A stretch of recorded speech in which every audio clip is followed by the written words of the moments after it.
It's time for Mornings at 8 with Jonathan Mark on AM 1480 WLEA. Oh, yes, it is time for Mornings at 8, and here we are. We're coming up on 7 minutes after 8 o'clock on a Wednesday morning, halfway through the week. From here, you can see the weekend just peeking up over the horizon. It'll be here soon enough. Well, you know, it's nice to be back in the studio. Yesterday, I broadcast from my office in Greater Metropolitan Almond, and it was kind of weird. I mean, I didn't feel right being there. I mean, I live there. It's my office. You're like Rush Limbaugh. You got the home studio. Yeah, well, yeah, I do. Yeah, but it feels more comfortable here. I like it. It's a great atmosphere. Plus there, I had to contend with 3 cats. And trying to do a show with 3 cats ramming around the office was it was fun, I'll tell you that. Man, it's cold. Okay, that's hardly a newsflash. Right now, it's 16 degrees. When I left the house about an hour ago, it was 15. When I got up this morning, it was 5. 5 above zero. So I let the cats out, and they were outside for about 3.5 seconds, and all 3 of them came running back in. They didn't. No, it was just a little cold for a cat, okay? Let me see here. Well, of course, the impeachment thing is going on in Washington, and it goes really big time starting this morning, and it's going to be on TV and all that. It's a circus. It really is a circus. Near as I could tell, I'm not quite sure, but I think the only thing that the Democrats have not tried to pin on Trump is the sinking of the Titanic. But they're probably working on it. Okay? Plus, I don't understand how you don't know who's accused you of what. And I don't know. It's very strange. It's very, very strange. On the other hand, this tactic worked very well for Joseph Stalin, so it probably will work again. Okay, that's going on there. Let me see here. Well, I lead off this morning with a really optimistic story. Wow. This is about small business owners and how they're doing. Well, according to the National Federation of Independent Businesses Small Business Optimism Index, how's that for a mouthful? Optimism among U.S. small business owners moved higher than expected as concerns over a possible recession faded. How do you like that? It's reached, it's above the 6-month average. And this is from, the NFIB president and CEO, Juanita Dugan. She says, a continued focus on a recession by policymakers, talking heads, and the media clearly caused some consternation among small businesses in previous months. But after shifting their focus to other topics, such as, that's right, the impeachment, it's become clear that owners are not experiencing the predicted turmoil. So 8 out of the 10 components that make up the index rose in October. So that, I think, is a very, very good sign. And apparently small business owners are continuing to create jobs, raise wages, and grow their businesses thanks to tax cuts and deregulation. And nothing is stopping them from finding qualified workers. There are plenty of workers out there. So, wow, how do you like? I think that's really good. And, it's called small businesses, right? Small business owners. Or owners of small businesses, I guess would be the proper way to say it. But, if you own a business, maybe it's a small business. But to you, the business owner, it's major. Right? It's one of the biggest things in your life. So they might be called small businesses, but think of the owner. Okay? To them, it's not small. And it shows an enterprising spirit, and it shows optimism, and I think that's an absolutely wonderful thing. So apparently optimism is rising. So that's good. And what else have we here? Well, I guess I have to admit I was wrong about climate change. And I'm so sorry. Oh my. Because 11,000 scientists have warned in a statement published by the journal Bioscience. And they declared, we declare clearly and unequivocally that planet Earth is facing a climate emergency. An immense increase of scale and endeavors to conserve our biosphere is needed to avoid untold suffering due to the climate crisis. The climate crisis is closely linked to excessive consumption of the wealthy lifestyle. To secure a sustainable future, we must change how we live. Unfortunately for the statement's credibility, among the signatories is one Mouse, Mickey, professor at the Mickey Mouse Institute for the Blind in Namibia. And that's true. Okay, that's one signatory. Where's another one here? The statement has received generous coverage from CBS, ABC, NBC, CNN, and and all the rest, and The Guardian. Oh yeah. Some have noted that very few of those 11,000 signatories are directly involved in climate science. What a surprise! They work in fields ranging from family physician, vertebrate paleontology, nano-optics, economics, civil engineering, retired science teacher, inspector, and advisor of the Warwickshire County Council. So those are some of the signatories on this warning statement. I don't know what a family physician or a vertebrate paleontologist would know about climate change. How about economics or civil engineering or a retired science teacher? I don't know about that. That's a little strange, but they all signed it. Others have criticized its unscientific scaremongering, whereby every chart with a diagonal line, even one showing growing per capita meat production and another showing air transport, is chucked into the mix as evidence of impending doom. So because more people are flying, it's bad for the earth. And also, more per capita meat production and consumption is growing, and that too is bad for the earth. So I don't know precisely how that jibes, but it shows here a whole bunch of charts. One lines going this way, that way, this way, that way. Let me see. Also, the statement has been attacked from the left for its eco-imperialist arrogance in demanding that in order to save the planet, people in the developing world must be prevented from breeding. Okay, that's kind of interesting. But this is a website, Joe Nova.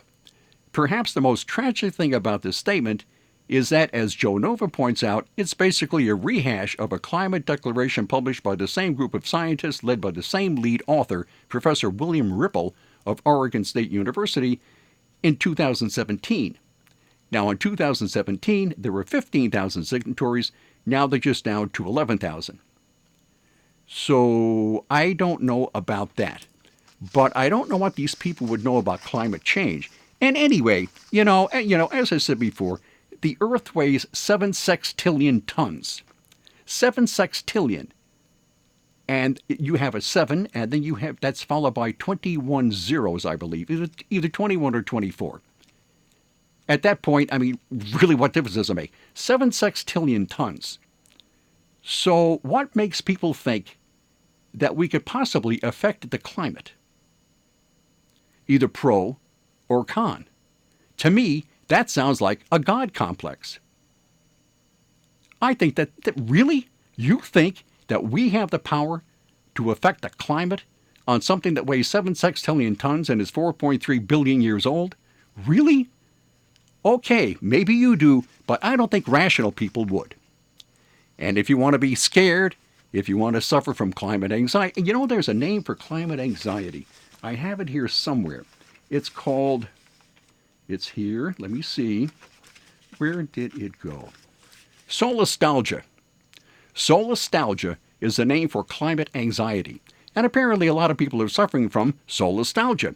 I don't know. Anyway, there are a number of doomsdays that didn't happen. A bunch of them. A think tank compiles decades worth of dire climate predictions. Let me see. In the first place, we have AOC, right? Now, she said that Miami would disappear in a few years due to climate change. Okay, fine. Let me see. The dire predictions, often repeated in the media, warned of a variety of impending disasters, famine, drought, and ice age, and even disappearing nations. I mean, the entire nation. Okay, nations would disappear if we didn't act on climate change. Let me see. This is from 1989.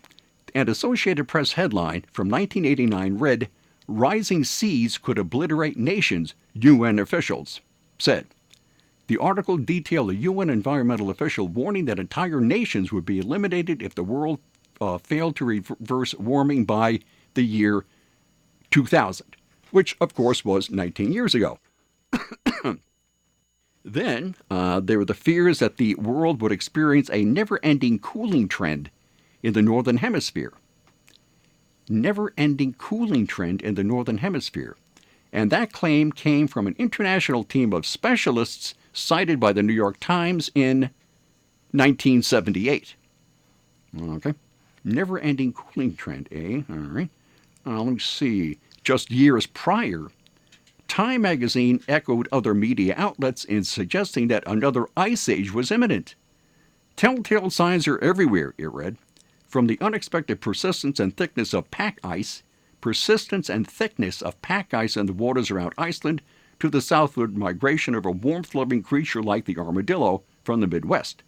And that was in 1974. And The Guardian similarly warned in 1974 that space satellites show new ice age coming fast. Well, it isn't really coming all that fast. I don't know about that. Anyway, so we are due for an ice age, and that's what they warned in 1974. How about in 1970? The Boston Globe ran the headline, "Scientists predict a new ice age by the 21st century." This is the 21st century, okay? The Washington Post, for its part, published a Columbia University scientist's claim that the world could be as little as 50 or 60 years away from a disastrous new ice age. Some of the more dire predictions came from Paul Ehrlich, a biologist who famously urged population control to mitigate the impacts of humans on the environment. Ehrlich, in 1969, warned that everybody would, quote, disappear in a cloud of blue steam in 20 years. I don't know exactly what he was smoking, but it sounds a little strong. Anyway, that was in 1969. Everybody's going to disappear in 20 years, which would be 79, 89.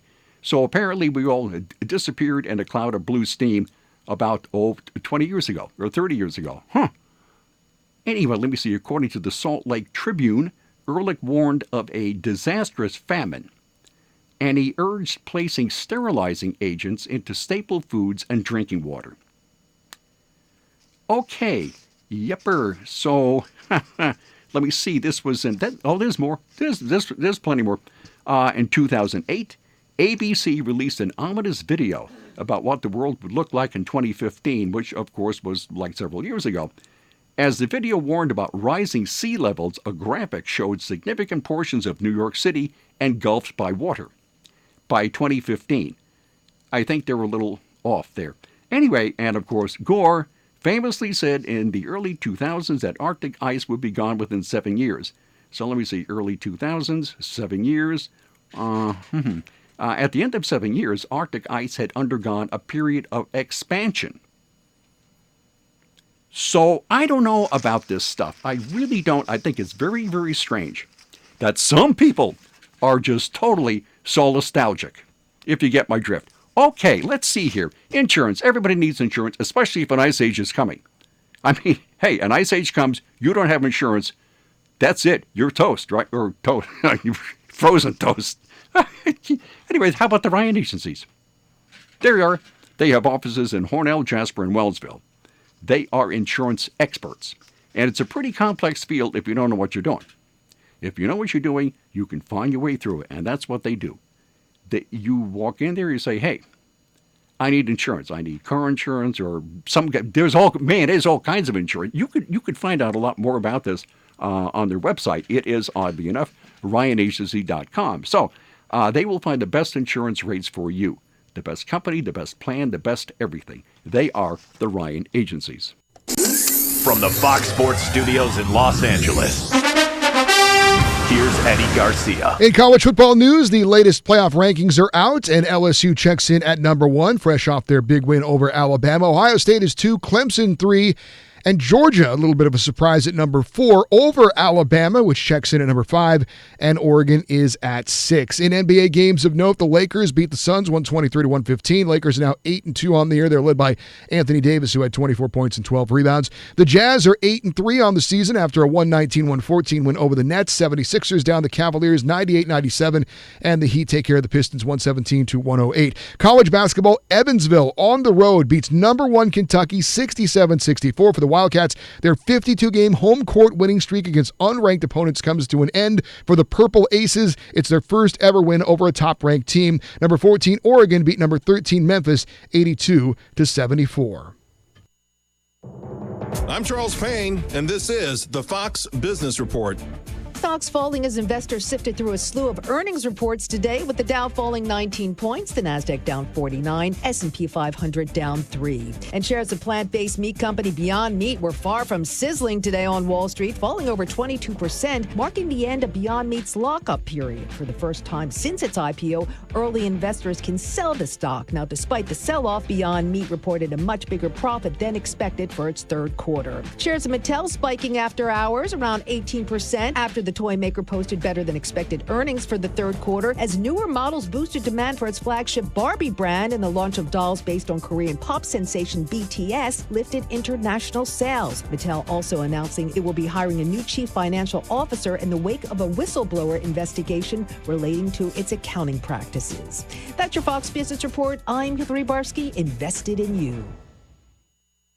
Prescription products require an online physician consultation and are only available if the physician determines a prescription is appropriate. Subscription required. See website for full details and important safety information. Hey guys, good news. The outrageously expensive Little Blue Pill is now generic, which means you can get the prescription medication to treat ED at affordable prices. And Hims makes it extra affordable. And right now, get your first online visit totally free when you go to forhims.com/joy. To start your free online visit, you need to go to this exclusive address, forhims.com/joy. forhims.com/joy. Today at Simmons Rockwell Hyundai, drive away in a new Hyundai Tucson lease for only $229 a month. A new 2019 all-wheel drive Hyundai Tucson SE model equipped with 17-inch alloy wheels, touchscreen media, and rear view monitor. Lease with no money down for $229 a month for 36 months. Only tax and DMV fees are due at signing. Shop Simmons-Rockwell.com. Okay, and we are back. I think this PC culture that we live in, you can't escape it. I mean, you just can't escape it. But this PC culture is strangling our brains. Because you can't, it's so, we're killing ourselves here. We really are. Anyway, Walt Disney, the Disney Corporation, has come out with some streaming service or something. It's called Disney Plus. And the new Disney Plus streaming service has added social justice trigger warnings to some of its classic movie titles. A social justice trigger warning. Anyway, these warnings tell subscribers that Disney movies, including Dumbo, the flying elephant guy there, Swiss Family Robinson, Davy Crockett, King of the Wild Frontier, and the original Lady and the Tramp may contain outdated cultural depictions. The generic trigger warnings appear in the plot synopses that users see on the Disney Plus interface before clicking to play a title. It says the warnings say, this program is presented as originally created. It may contain outdated cultural depictions.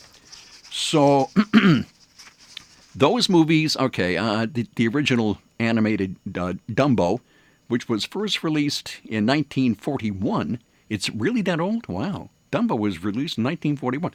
Features a supporting cast that includes a flock of crows whose mannerisms and voices are now considered to be racist depictions of black Americans. Okay. And let me see. Davy Crockett, that's right, Native Americans.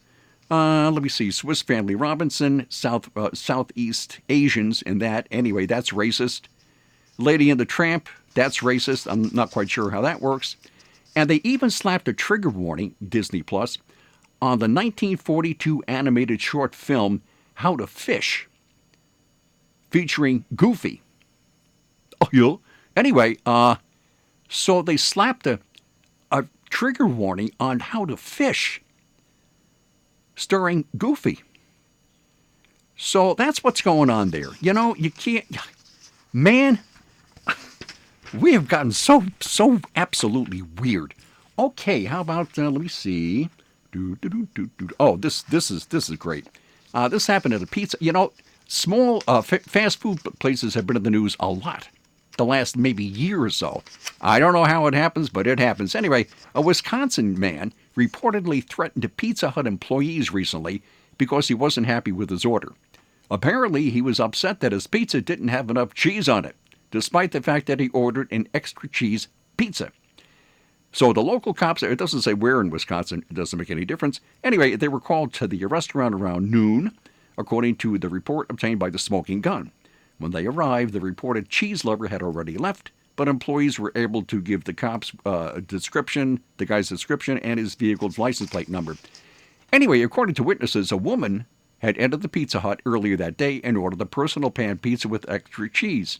Maybe a little pepperoni would be good too. But anyway, once she got the food, the woman paid and left the restaurant, only to return approximately 5 minutes later.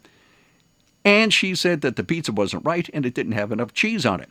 So the restaurant claims they offered to remake the food, but said it would be the same as the first pizza. At this point, the woman said her boyfriend wouldn't eat it. So she then reportedly threw the pizza in the garbage and left.